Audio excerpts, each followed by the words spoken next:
हाय PWD candidates और क्या हाल है आपका। मैं विक्की सिंह और एसवीपी इंस्टीट्यूट में आपका स्वागत है। रजिस्ट्रेशन फॉर्म आ चुका है तो बहुत ही इंपॉर्टेंट इंस्ट्रक्शंस हैं आपके लिए। प्लीज़ वीडियो को बहुत ध्यान से सुने। मैं यहाँ पर सबको ही कंसिडर करूँगा। खैर, आपके लिए एक कंप्लीट वीडियो जो बुलेटिन में जो भी अपडेट आया है, चाहे वो डिसेबिलिटी सेंटर को लेके हो या डिसेबिलिटीज को लेके हो, स्क्राइब फॉर्म को लेके हो, एक्स्ट्रा टाइम को लेके हो, जो भी चीज़ें आपके लिए इंपॉर्टेंट थी वो मैं ऑलरेडी कवर करके अपलोड कर चुका हूँ। ठीक है, तो आपको इधर उधर जाने की जरूरत है ही नहीं, एसवीपी इंस्टीट्यूट आपके लिए है ही।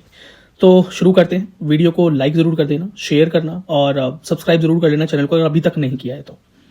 सबसे पहला इंस्ट्रक्शन जो है, अच्छा इंस्ट्रक्शन के साथ साथ आपको सोल्यूशन भी मिल जाएंगे यहाँ पर। ठीक है, तो वीडियो को एंड तक जरूर देखना, छोड़ना नहीं। तो बच्चे, जैसे कि सबसे पहला इंस्ट्रक्शन आपके लिए ये है कि अभी तक यूडीआईडी कार्ड को कंपलसरी नहीं किया गया था नीट के अंदर।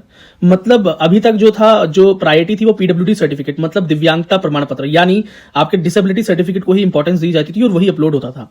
यूडीआईडी कार्ड का ऑप्शन नहीं था। लेकिन अभी आप इस साल नीट 2025 में, नीट 2025 के अंदर यूडीआईडी कार्ड को भी अपलोड कर सकते हैं।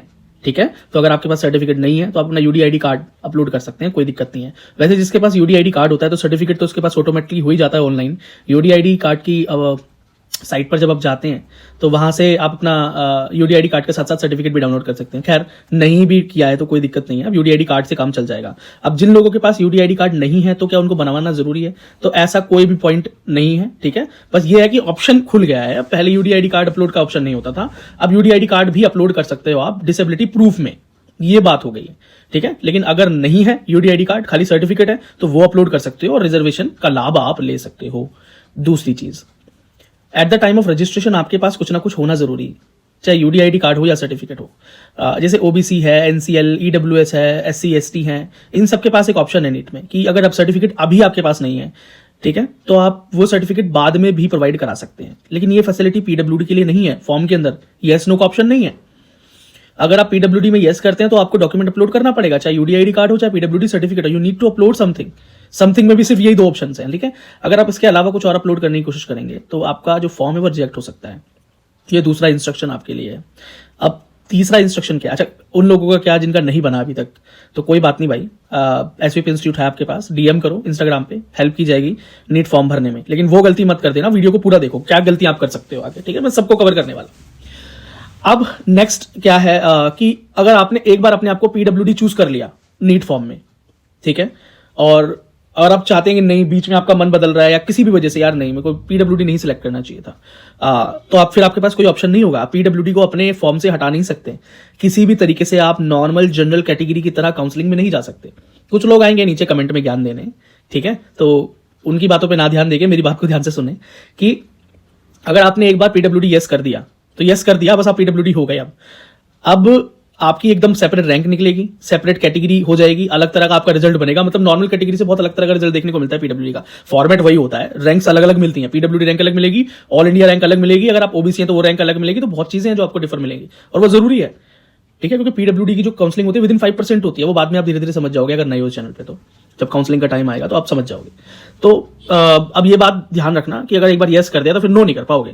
तो फिर एक सवाल आता है कि भैया अगर मैं रिजेक्शन मुझे फेस करनी पड़ी, जैसा कि अगर आपको नहीं पता है, जैसे अधिकतर बच्चों को पता है जो हमसे जुड़े हैं, कि एडमिशन से पहले, मतलब काउंसलिंग से पहले आपकी वेरिफिकेशन होती है, जांच किया जाता है कि आपने जो सर्टिफिकेट अपलोड किया है सच में आप विकलांग है या नहीं, सच में आप दिव्यांग है या नहीं, सच में डिसेबल है या नहीं।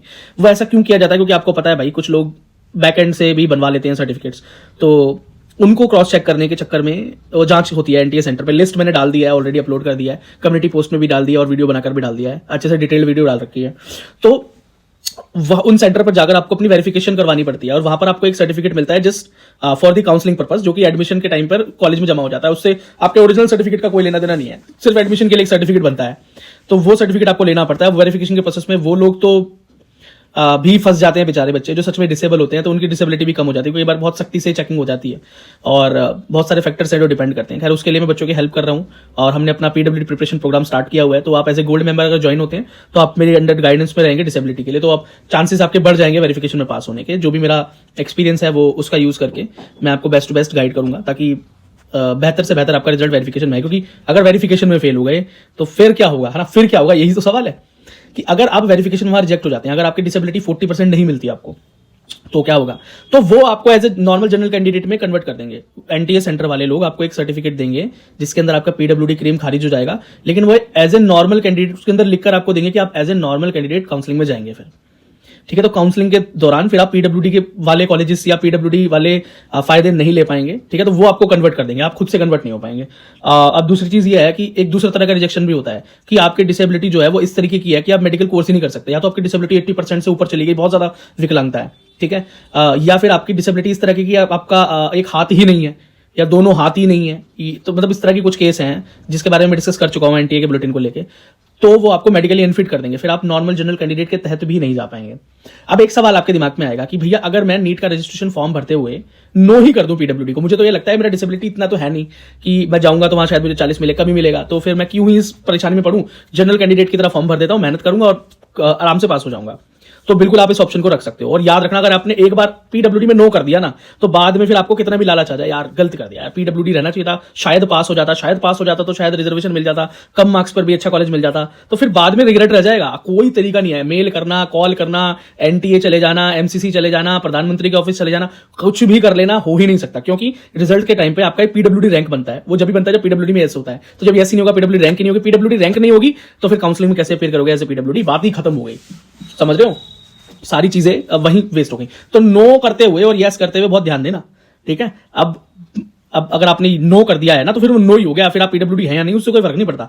अच्छा, कई बच्चे नो क्यों करना चाहेंगे, मतलब एक तो ये वजह होगी जो मैंने आपको बताई, इसके अलावा क्या वजह होगी क्यों नो करना चाहेंगे? उन्हें लगेगा यार लास्ट टाइम मैं गया था, मैं रिजेक्ट हो गया, तो इस बार मैं जा ही नहीं रहा, है ना। या उनको ये लगेगा कि यार मेरे हाथों में कुछ ज्यादा प्रॉब्लम है, मेरा एक हाथ ही नहीं है, या मतलब इस तरह की कोई प्रॉब्लम है कि वो मुझे बहुत ज्यादा डिसेबिलिटी देकर फेल कर देंगे, तो मैं as a normal general candidate चला जाता हूं। देखो, अगर आपकी डिसेबिलिटी इस तरीके की है ना कि वो विजिबल है, मतलब आपके हाथों में इतनी दिक्कत है कि वो दिखाई देते हैं दूर से, तो भाई याद रखना कि एडमिशन के टाइम पे एक मेडिकल फिटनेस टेस्ट होता है।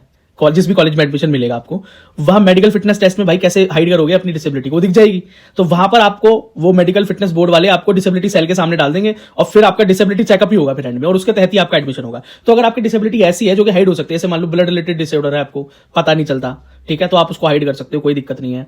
या आपको लगता है कि थोड़ी बहुत लंगड़ापन है, आपको थोड़ी बहुत विकलांगता है, कोई बहुत अधिक नहीं है, तो आप as a normal general candidate जा सकते हैं और मेडिकल फिटनेस टेस्ट में भी आराम से निकल जाएंगे।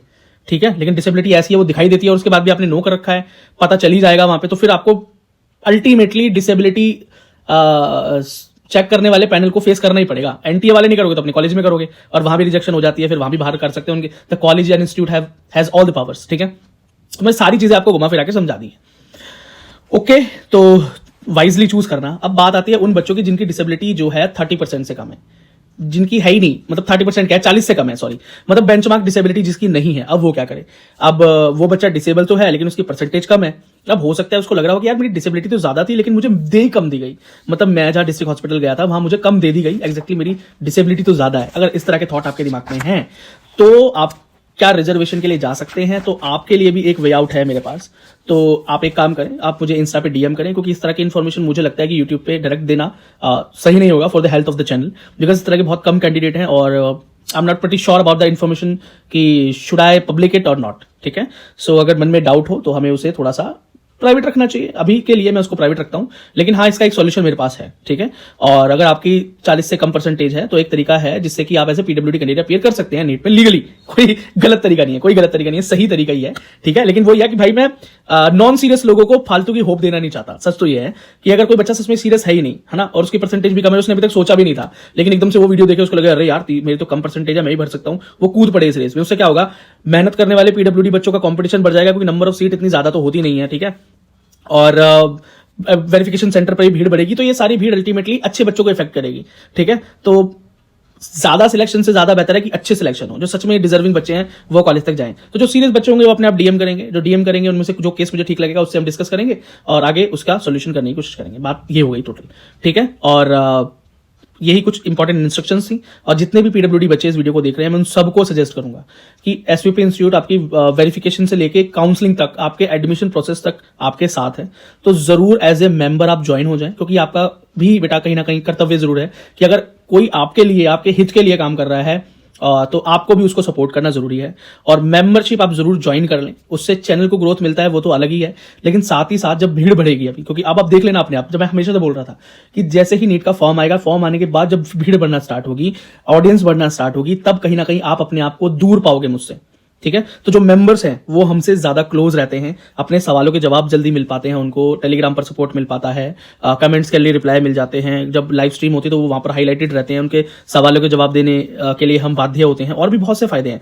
तो मेंबर होने का बहुत फायदा है, ठीक है। जितना फायदा एसवीपी इंस्टीट्यूट को है उससे कई गुना ज्यादा फायदा आपको है, तो जरूर जुड़ जाएं, ठीक है। और इस बार हम काउंसलिंग भी करवाने वाले हैं। लास्ट ईयर हमने जो काउंसलिंग की थी वो की थी, मतलब ऑफिशियली तो नहीं की थी, पर इस बार हम विद अनाउंसमेंट आएंगे और पीडब्ल्यूडी बच्चों की काउंसलिंग हम इस बार कराने जा रहे हैं, ठीक है। So thank you so much video को एंड तक देखने के लिए। आई होप ये सारी इन्फॉर्मेशन कहीं ना कहीं आपको जरूर हेल्प करे और गलतियां करने से आप बच जाएं, ठीक है। धन्यवाद। मिलता हूं आपसे अगली वीडियो में। सारे सोशल मीडिया साइट्स पर अपने आप हमें फॉलो कर लें, इंस्टाग्राम, व्हाट्सएप, फेसबुक, सारे लिंक वीडियो के डिस्क्रिप्शन में है। मुझसे पर्सनली जुड़ने के लिए मेरे इंस्टा अकाउंट दा विक्की सिंह पर जाकर जुड़ जाएं, जिसका लिंक इस वीडियो के डिस्क्रिप्शन में, नहीं तो दा विक्की सिंह सर्च करोगे आपको मिल जाएगा। एसवीपी इंस्टीट्यूट सर्च करोगे टेलीग्राम पे या व्हाट्सएप पे, सॉरी इंस्टा पे आपको आराम से दिख जाएगा। लोगो तो सेम का सेम यही है, तो जाकर जुड़ जाए, मुझसे पर्सनली जुड़े। और आपका अपना चैनल है यार, इसको सपोर्ट करो, तुम नहीं करोगे तो कौन करेगा, ठीक है। मिलता हूं आपसे अगली वीडियो में। धन्यवाद।